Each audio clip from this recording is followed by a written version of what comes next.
Bonjour à toutes et à tous. Alors, dans la vidéo précédente, je vous ai proposé de déterminer la valeur des résistances R1, R2 et R3 de ce convertisseur de tension qui convertit de plus ou moins 15 volts à 0,3,3 volts. On a obtenu comme ceci R2 égale 28 205 ohms et R3 égale 100 kΩ. Alors ce que je vous propose, c'est d'aller faire une petite vérification avec le simulateur. Alors effectivement, quand on a ce genre de calcul à faire, pour ceux qui ont suivi la vidéo, on se retrouve avec des calculs qui sont un petit peu lourds, c'est vrai. Donc comme c'est un petit peu lourd, il y a un risque d'erreur, et par conséquent, le simulateur est le bienvenu pour pouvoir voir si effectivement tout se passe comme on l'attend en termes de conversion. Donc ce simulateur, c'est le simulateur Cadence Capture.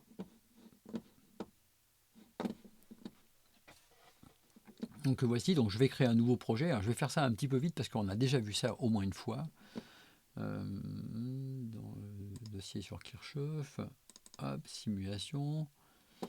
Donc là, on va créer un nouveau dossier. Donc là, il s'agit du convertisseur. Hop, conversion, je vais appeler 1. Voilà, ici, hop, conversion 1. C'est un projet Spice. OK.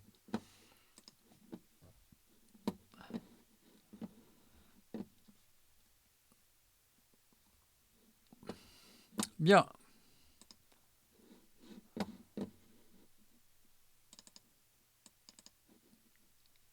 Donc on rentre dans la page de schéma. On va chercher les composants dont on a besoin. Alors on a besoin d'une résistance R, enfin même 3 résistances. Donc c'est parti. Un double clic sur le nom de la résistance qui s'appelle donc R ici. Alors on en avait une première ici pour V0, une seconde ici pour l'entrée V, une troisième pour ce qui correspond à VS, enfin la sortie sur VS. Alors c'était peut-être pas dans cet ordre-là, mais bon, peu importe. On va quand même respecter l'ordre effectivement qui était proposé.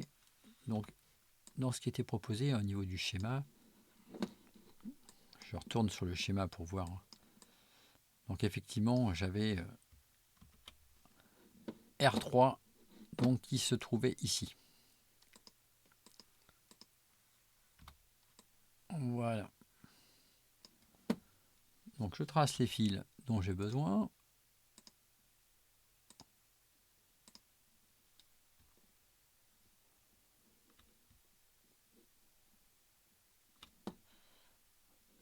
La masse, on l'applique ici. Ensuite, on va placer une source de tension pour V, l'entrée. Alors c'est du VSRC. Voilà. Première source de tension que je vais placer ici. On en a une pour V0 que je vais placer à cet endroit-là. Voilà, je vais décaler ça comme ceci.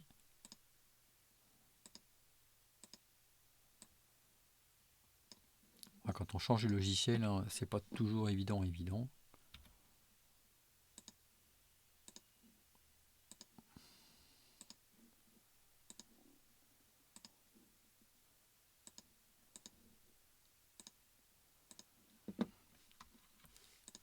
Alors celle-ci, on a dit que c'était 22 kg dans l'exercice précédent. Ensuite, ici, on avait calculé 28 205. On va pas mettre les chiffres derrière les virgules, hein, ça me paraît pas utile. Ici, on a déterminé une résistance de 100 kΩ. Le signal qui nous intéresse, ce sera le signal qui va apparaître ici. La source, je vais la faire varier cette source. Dans un premier temps, je vais marquer moins 15 volts. Et pour moins 15 volts, on verra qu'il faut obtenir 0 volts à la sortie, c'est-à-dire ici. 3,3 volts, c'était la source V0, donc je l'ai noté ici avec DC égale 3,3. À partir de là, je peux maintenant définir un profil de simulation. Donc PSpice, New Simulation Profile. Et ici, Bias. Alors Bias Point, c'est parti. Alors la fenêtre s'ouvre sur un autre écran, la voici. On choisit une simulation de type point de repos, comme ceci. Bien, on a fixé la valeur des différentes résistances, la valeur du simulateur. On va maintenant visualiser les tensions et courants partout à l'intérieur du circuit. Je lance le simulateur. Et je vais obtenir donc la valeur ici. Donc le potentiel ici, ce sera 222 avec un signe exposant moins 18. Bon, 10 moins 18, on peut considérer que c'est 0, très clairement.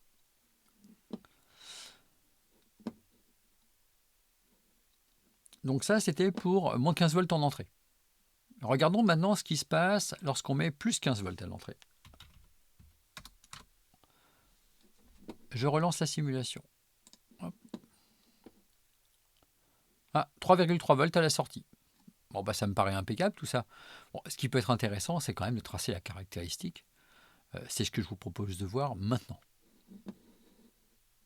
Bien, alors pour tracer la caractéristique entrée-sortie de ce circuit, on va ajouter un nouveau profil de simulation. Donc PSpice, New Simulation Profile, et on va choisir cette fois-ci une simulation de type DC Sweep.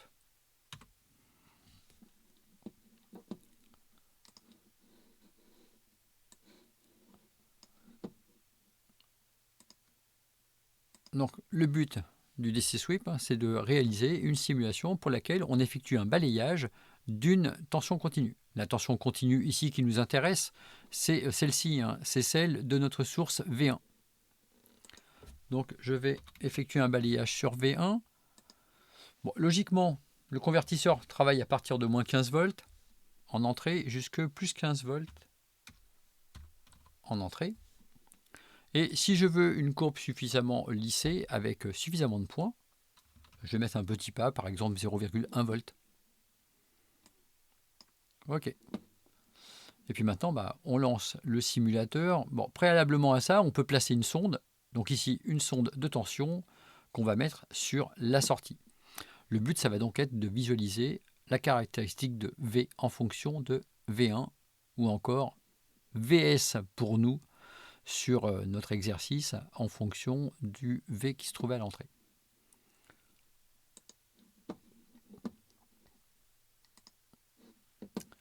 Voilà la caractéristique qu'on obtient. Donc cette caractéristique, si on veut qu'elle soit un petit peu plus foncée, on peut changer ici, par exemple, la largeur du trait, voilà, pour que ça soit un peu plus visible.